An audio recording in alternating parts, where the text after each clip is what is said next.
ಇರು ಇರು ಇರು ಇರು ಇರು ಇರು ಇರು ಏನಾದೆ ಇದೆ ತುಡುದು ಬುಡೇ ಸಾಕು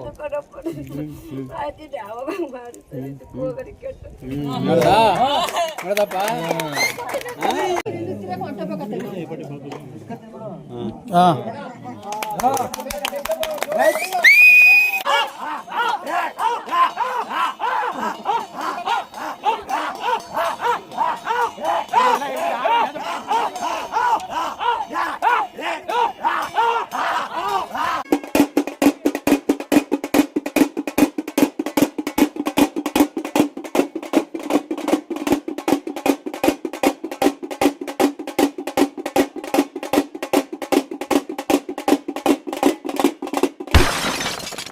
ಹಾಯ್ ಹಲೋ ನಮಸ್ಕಾರ. ನಾನು ನಿಮ್ಮ ರಾಯರ ಭಕ್ತ ಶಿವಕುಮಾರ. RBS 666 ಚಾನಲ್ಗೆ ಸ್ವಾಗತ ಸುಸ್ವಾಗತ. ನಾನಿವತ್ತು ದೇವತೆಗಳ ತವರೂರು ಎಂಬ ಹೆಸರು ಹೆಗ್ಗಳಿಕೆ ಇರುವಂತಹ ಹೆಬ್ಬೆಟ್ರಾಯ ದೇವಸ್ಥಾನಕ್ಕೆ ಬಂದಿದ್ದೀನಿ. ಇಲ್ಲಿನ ವಿಶೇಷತೆ ಯಾವ ರೀತಿ ಇದೆ ಅನ್ನೋದನ್ನ ನನ್ನ ಯೂಟ್ಯೂಬ್ ಚಾನಲ್ ಪೂರ್ತಿ ವಿಡಿಯೋ ಇರುತ್ತೆ. ದಯವಿಟ್ಟು ಯಾರ್ಯಾರು ನೋಡ್ತಾ ಇದ್ರು ದಯವಿಟ್ಟು ಸಬ್ಸ್ಕ್ರೈಬ್ ಮಾಡ್ಕೊಂಡು ವಿಡಿಯೋ ನೋಡಿ ಅಂತ ಹೇಳ್ತಾ ಬನ್ನಿ ಈಗ ದೇವಸ್ಥಾನ ಯಾವ ರೀತಿ ಇದೆ ಅನ್ನೋದನ್ನ ತೋರಿಸ್ತೀನಿ. ಮಿನಿ ಊಟಿ ಅಂತ ಕರೆಯಲ್ಪಡುವಂತಹ ಹೆಬ್ಬೆಟ್ರಾಯ ದೇವಸ್ಥಾನಕ್ಕೆ ನಿಮ್ಮನ್ನ ಇವತ್ತು ಕರ್ಕೊಂಡ್ಬಂದಿದ್ದೀನಿ. ಈ ದೇವಸ್ಥಾನ ಇರೋದು ಮಂಡ್ಯ ಜಿಲ್ಲೆ ಮಳವಳ್ಳಿ ತಾಲೂಕು ಹಲಗೂರು ಹೋಬಳಿ ಬಸವನಹಳ್ಳಿ ಗ್ರಾಮದಲ್ಲಿರುವಂತಹ ಹೆಬ್ಬೆಟ್ರಾಯ ದೇವಸ್ಥಾನ. ಇದನ್ನು ದೇವತೆಗಳ ತವರು ಮನೆ ಅಂತಲೇ ಕರೆಯುವಂತಹ ಇಂಥ ಪುಣ್ಯ ಕ್ಷೇತ್ರದಲ್ಲಿ ಒಮ್ಮೆಯಾದರೂ ಬಂದು ದೇವರ ದರ್ಶನ ಪಡೆದು ಇಷ್ಟಾರ್ಥಗಳನ್ನು ನೆರವೇರಿಸಿಕೊಳ್ಳುವಂತಹ ಪುಣ್ಯ ಕ್ಷೇತ್ರ.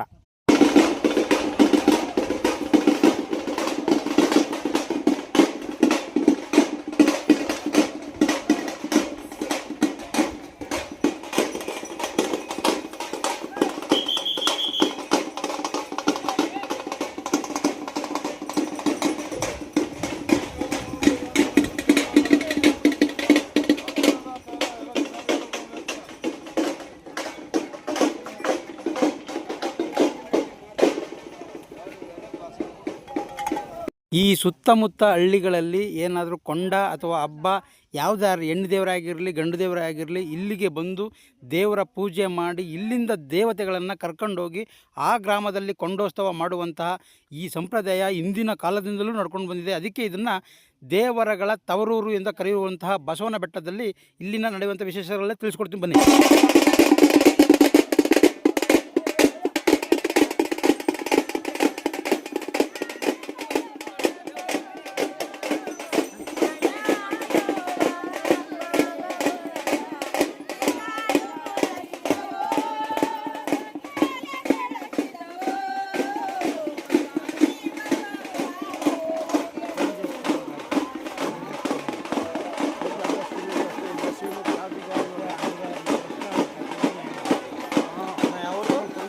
ಕರಕಪ್ಪ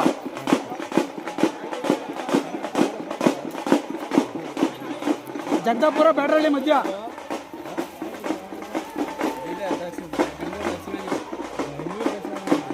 ಇಲ್ಲಿ ಮಗ ಕೊಡಮಳ್ಳಿ ಕೇಳಿದ್ಯಾ? ಆ ಕೊಡಮಳ್ಳಿ ನಮ್ಮೂರು ಸಿಕ್ಕಿದ್ಮೇಲೆ ಒಡ್ರಳ್ಳಿ ಬಿಟ್ಟರು ಕೊಡಮಳ್ಳಿ. ನೀನು ಹೆಂಗಿರು ಕಾಣಲಿ ನಡೆಯಾಗರು ಅಲ್ಲಿ ಇನ್ನು ಮುಂದಕ್ಕೆ ಹೋಗಿ ಕಾಣಬೇಕು ಅಂದ್ರೆ ನೀನು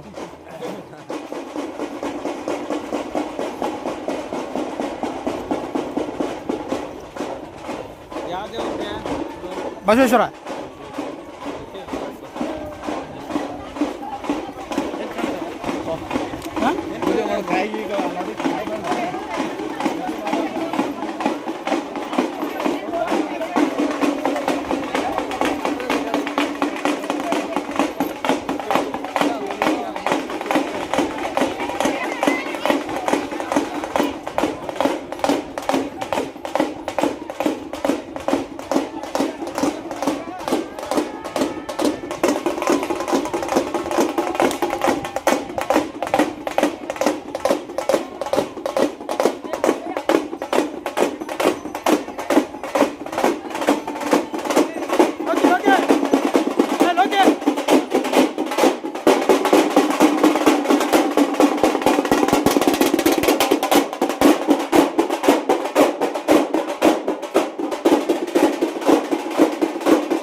ಮಗನಲ್ಲಿ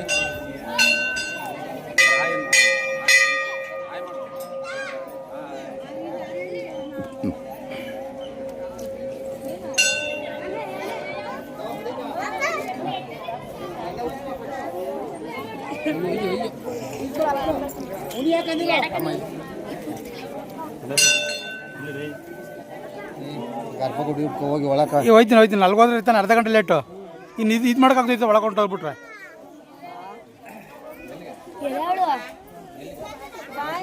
ಕಾಣಿಸ್ತು ಅದೇ ಬಸವಣ್ಣ ಇಟ್ಕೊಂಬಂದು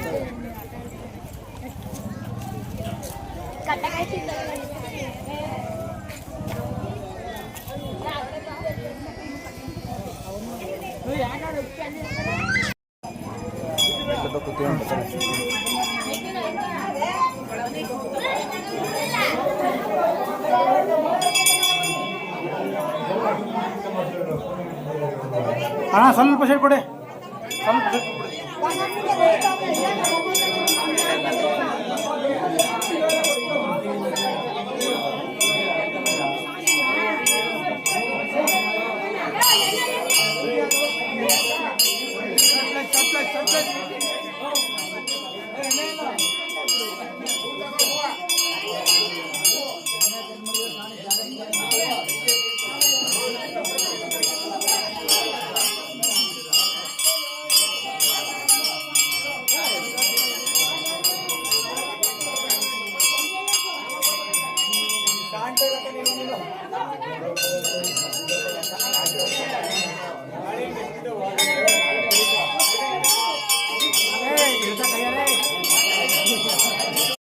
ಇದಾದ್ಮೇಲೆ ರಾಶಿ ಪೂಜೆ ಮಾಡ್ಕೊಡಿ.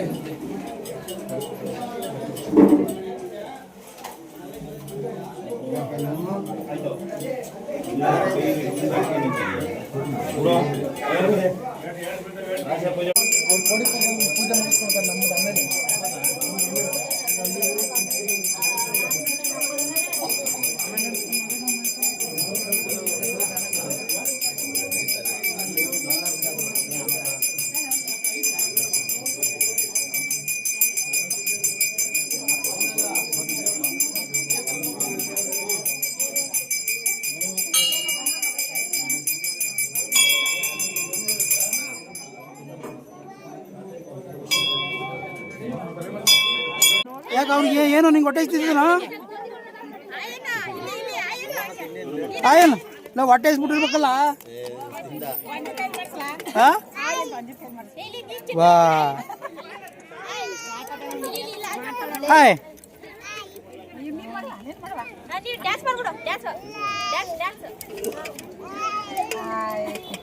ಗಂಟೆಗೆ ಒಪ್ಪಿಡ್ಬೇಕಾಯ್ತು ನಿನ್ ಕೈಗೆ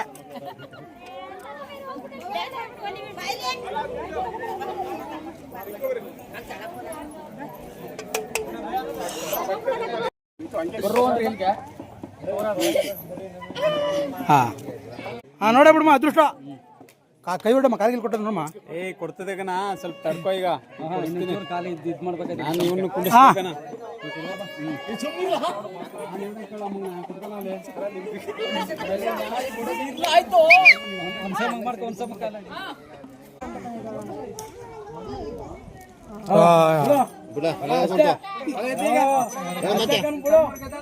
ಒಂದು ಪಿನ್ನ ಕೊಡಂಗೆ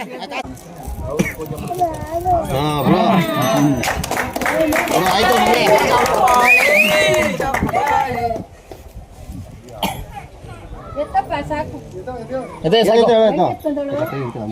ಇಲ್ಲ ಎತ್ಕೊ ತಗಿಲಿ ಅವನಿಗೆ ಕೈ ಅಂತ ಎಲ್ಲ ಕಳೆದೋಲಿ ಒಳಗೆ ಸುಮ್ಮಿರು ಇರಲ್ಲ ಅದೇ ಎತ್ಕೋಬೇಕು ಹರ್ಕೋಬಿಡ ಅವ್ರಿಗೆ ಹೋಯ್ತಲ್ಲ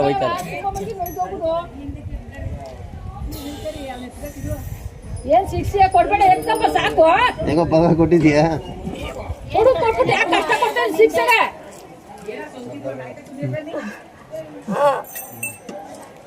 ಸುಮ್ಮನೆ ಇರಿ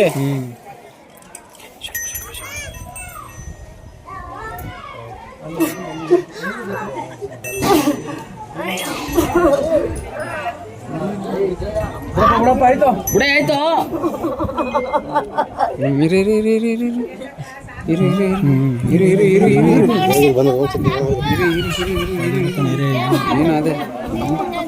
ಇದೇ ಎತ್ಬಿಡುದು ಬುಡೆ ಸಾಕು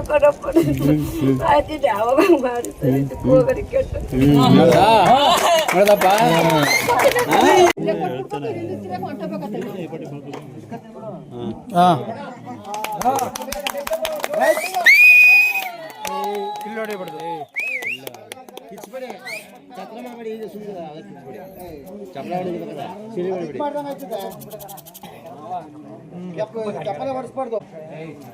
ಕೊಡಪ್ಪ ಕೊಡಪ್ಪ ಸಾಕು ಕುಡ್ಬಿಡಪ್ಪ ಇನ್ನೊಂದ್ಸ ಬಲಗೈಗೆ ಕೊಡ್ತು ಬಂದ್ಬಿಡು ಬಲಗೈಗೆ ಕೊಡ್ತು ಚಿಕ್ಕದಲ್ಲಿ ಪಾದ ಅಪ್ಪಲ್ ಪಾದ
ಮಗ ನಿಮ್ದು ಎಲ್ಲ ಕೂಲ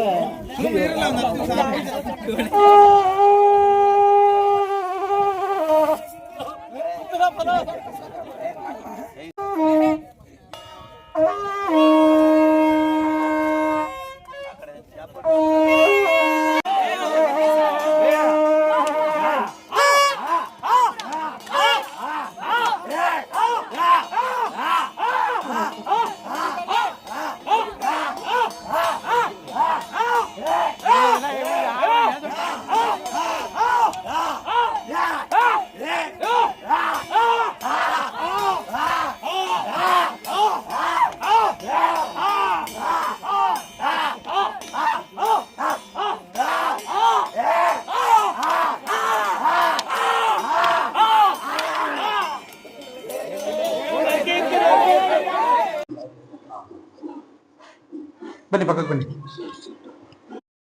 ಅಂತೇಳಿ ನಾನು ಇದು ಮಾಡ್ತೀನಿ ಬಯಸ್ ಆದ್ರೆ ಇಲ್ಲಿ ಬರುವಂತ ಭಕ್ತಾದಿಗಳಿಗೆ ಈಗ ಮಕ್ಳು ಇಲ್ದಿರೋರಾಗಿರ್ಲಿ ಅಥವಾ ಇನ್ನೊಂದು ದುಡ್ಡು ಕಾಸಿನ ವ್ಯವಹಾರದಾಗಿರ್ಲಿ ಕೆಲಸದ ಬಗ್ಗೆ ವಿಚಾರವಾಗಿ ಕೆಲಸದ ಬಗ್ಗೆ ವಿಚಾರವಾಗಿ ಏನೇ ಬಂದಿಲ್ಲ ಅರ್ಕೆ ಮಾಡ್ಕೊಂಡ್ರು ಒಳ್ಳೇದಾಗುತ್ತೆ.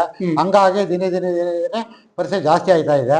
ಇಲ್ಲಿ ವ್ಯವಸ್ಥೆ ಬಸ್ನ ವ್ಯವಸ್ಥೆ ಅದು ಬಹಳ ತೊಂದರೆ ಆಗಿದೆ ಅಂತ ಹೇಳಿಕ್ ಇಷ್ಟಪಡ್ತೀನಿ. ಅಂದ್ರೆ ಈಗ ಇಲ್ಲಿ ನೀವು 9 ಗಂಟೆಯಿಂದ 5 ಗಂಟೆಗೆ ಅಂತ ಹೇಳಿದ್ರಿ ಇಲ್ಲಿ. ಹೌದು, 5 ಗಂಟೆ ಮೇಲೆ ಏನಾದ್ರು ಬಂದಂತ ದೂರದಿಂದ ಬಂದಂತವ್ರು ಇಲ್ಲೇನಾರ ತಂಗೋಕೆ ಅಥವಾ ಇಲ್ಲಿ ಆಲ್ಟ್ ಆಗೋಕೆ ಅಂದ್ರೆ ವ್ಯವಸ್ಥೆಗಳು ಮತ್ತೆ ಶೌಚಾಲಯ ಅದೆಲ್ಲ ಮಾಡಿಲ್ಲ. ಕಾಡು ಪ್ರದೇಶ ಆದ ಕಾರಣಾಂತರವಾಗಿ ಇಲ್ಲಿ ವ್ಯವಸ್ಥೆಗಳು ಯಾರು ಸರಿಯಾಗಿ ಗಮನ ತಗೊಂಡ್ ಮಾಡ್ತಾ ಇಲ್ಲ. ಮಾಡ್ತಾರೆ, ಅರ್ಧ ಮಾಡ್ತಾರೆ, ಬಿಟ್ಬಿಟ್ಟು ಹೋಗ್ತಾರೆ. ಈ ತರ ಆಗಿದೆ. ಅಂದ್ರೆ ಇದು ಮಕ್ಕಳಿಲ್ಲರೂ ಈಗ ಪಿನ್ ಪ್ರಸಾದ ಅಂತ ಕೊಡ್ತಿರಲ್ಲ, ಹೌದು. ಅದು ಯಾವ ವಾರ ಕೊಡುವಂತದ್ದು, ಯಾವ ಟೈಮ್ ಕೊಡುವಂತದ್ದು? ಅದು ಪ್ರತಿ ಸೋಮವಾರ ಶುಕ್ರವಾರ ಕೊಡ್ತೀವಿ. ಬಟ್ ಆದ್ರೆ ಏನಪ್ಪಾ ಅಂದ್ರೆ ಸುಮಾರು 11ರಿಂದ 12 ಗಂಟೆ ಒಳಗಡೆ ಕೊಡ್ತೀವಿ ಪ್ರಸಾದ. ಮೊದಲನೇ ಪೂಜೆ ನೈವೇದ್ಯ ಆದ ತಕ್ಷಣ ಅದನ್ನ ಪಿಂಡ ಪ್ರಸಾದ ಅಂತ ಹೇಳಿ ಅದನ್ನ ಕೊಡ್ತೀವಿ. ಆದ್ರೆ ಆಮೇಲೆ ಇಲ್ಲಿಗೆ ಹೇಳಿದ್ರಲ್ಲ, ಈಗ ಅರ್ಕೆ ಏನೋ ಮಾಡ್ಕೋತಾರಲ್ಲ, ಇದು ಅರ್ಕೆ ಏನೋ ಮಾಡ್ಕೋಬೇಕು ಅಂತಂದ್ರೆ ಯಾವ ರೀತಿ ಅರ್ಕೆ ಮಾಡ್ಕೋಬೇಕು? ಇಲ್ಲಿ ಬಂದು ಮಾಡ್ಕೋಬೇಕಾ ಇಲ್ಲ ಬಂದ್ ಮಾಡ್ಕೊಂಡು ಮೊದಲನೇ ಪೂಜೆ ಮುಗಿಸ್ಕೊಂಡು ಬಂದು ಅವ್ರ ಕಾರ್ಯ ಏನಿದೆ ಅದನ್ನ ಕುರ್ತ್ಕೊಂಡು ನನ್ಗೆ ಒಳ್ಳೇದಾದ್ರೆ ನಾನು ಬಂದ್ ಮಾಡ್ತೀನಿ ಕಣಪ್ಪ ಅಂತ ಹೇಳಿ ಅರ್ಕೆ ಮಾಡ್ಕೊಂಡು ಹೋಗಿ ಬಂದ್ ಮಾಡ್ತಾರೆ. ಅಂದ್ರೆ ಇಲ್ಲಿಗೆ ಯಾವ್ಯಾವ ಊರಿಂದ ಬರ್ತಾರೆ ಅಂತ ಇನ್ನೊಂದ್ಸಲ ಹೇಳ್ಬಿಡಿ. ಸುಮಾರು ಕಡೆಯಿಂದ ಬರ್ತಾರೆ, ಮಳವಳ್ಳಿ, ಸುತ್ತಳ್ಳಿ ಎಲ್ಲ ಬರುತ್ತೆ. ಆತರ ಸುಪ್ರೀಂ ಕೋರ್ಟ್ ಜಡ್ಜಿ. ಅಂದ್ರೆ ಈಗ ದೇವರು, ಈಗ ನಾವೇನೋ ಬಂದು ಇಲ್ಲಿ ಕೇಳ್ಕೊಂತದ್ದು, ಅಣ್ಣ ಒಂದ್ 2 ನಿಮಿಷ ಮಾತಾಡೋಣ. ಇಲ್ಲಿ ನಾನ್ ಕೇಳ್ತಿರೋದು ಅಂತಂದ್ರೆ, ಈಗ ಇಲ್ಲಿ ಬಂದು ಏನೋ ಹೂ ಪ್ರಸಾದ ಕೇಳ್ಬೇಕಾ ಇಲ್ಲ ಮೈ ಮೇಲೆ ದೇವ್ರು ಬಂದು ಏನೋ ಹೇಳ್ತಾರ? ಯಾವ ರೀತಿ? ಸೋಮವಾರ ಶುಕ್ರವಾರ ಪ್ರಶ್ನೆ ಇದೆ, ಮೈ ಮೇಲೆ ಮೈ ತುಂಬಿ ಕೇಳ್ಬೋದು. ಬೇರೆ ದಿನವೆಲ್ಲ ಬರ್ತಾರೆ, ಎಷ್ಟೋ ಜನ ಬಂದು ಪ್ರಸಾದ ಹೂ ಕೇಳ್ತಾರೆ. ಸ್ವಾಮಿ ಅವರು ಏನು ಇದ್ದೆ ಯೋಚನೆ ಮಾಡಿ ಪಟ್ಟ ಅಂತ ಬಲಗಡೆ ಎಡಗಡೆ ಕೊಡ್ತಾರೆ. ಒಳ್ಳೇದಾಯ್ತು ಬಲಗಡೆ ಕೊಡ್ತಾನೆ, ಕೆಟ್ಟದ ಅದಾಗಲ್ಲ ಗಣಪ ಕೆಲಸ ನಿಂದು ಅನ್ನೋದಾದ್ರೆ ಎಡಗಡೆ. ಈ ತರ ಪದ್ಧತಿ ಎಲ್ಲ ಇದೆ. ಆದ್ರೆ ಅನಾನುಕೂಲ ಇದೆ ಇಲ್ಲಿ, ಬಸ್ ವ್ಯವಸ್ಥೆ ಸರಿ ಇಲ್ಲ. ಬಸ್ನ ವ್ಯವಸ್ಥೆ ಇಲ್ಲ. ಸರಿ ಸರ್. ಆಮೇಲೆ ಇನ್ನೊಂದು, ಈಗ ನೀವು ತಿಂಗಳಿಗೆ ಅಥವಾ ವರ್ಷಕ್ಕೊಂದ್ಸಲ ಅರ್ಚಕರೇನು ಚೇಂಜ್ ಆಗ್ತೀರಾ ನೀವು? ಇಲ್ಲ, ನಾವು ಪ್ರತಿ ಒಟ್ಟು 10 ಸೀಟ್ ಇದ್ದೀವಿ. 10 ಸೀಟು ಅಂದ್ರೆ 2 ತಿಂಗಳು ಬರುತ್ತೆ ಒಬ್ಬರಿಗೆ. ಅದನ್ನ ಡಿವೈಡ್ ಮಾಡ್ಕೊಂಡಿದೀವಿ. ವಂಶ ಪರಂಪರೆಯವರೇ ನಾವು 2 ತೆಂಡೆ ಇದೀವಿ. ಒಂದ್ ವರ್ಷ ಒಂದು ತೆಂಡೆಗೆ, ಒಂದ್ ವರ್ಷ ನಮ್ ತೆಂಡೆಗೆ, ಈ ತರ ಇದನ್ನ ಡಿವೈಡ್ ಮಾಡ್ಕೊಂಡಿದೀವಿ. ನನಗೆ 1 ವರ್ಷದಲ್ಲಿ 2 ತಿಂಗಳು ಬರುತ್ತೆ. ಒಟ್ಟಿನಲ್ಲಿ ನನ್ನ ಸರ್ಜರಿ ಬಂದಾಗ 2 ತಿಂಗಳು ಬರುತ್ತೆ. ನಮ್ಮ ತಂದೆ ಭಾಗ 4 ತಿಂಗಳಿದೆ. ನಮ್ಮಣ್ಣ 2 ತಿಂಗಳು, ನಾನು 2 ತಿಂಗಳು ಮಾಡ್ತೀನಿ. ಸರಿ ಸರ್, ಧನ್ಯವಾದಗಳು. ಅದಕ್ಕೆ ಧನ್ಯವಾದ.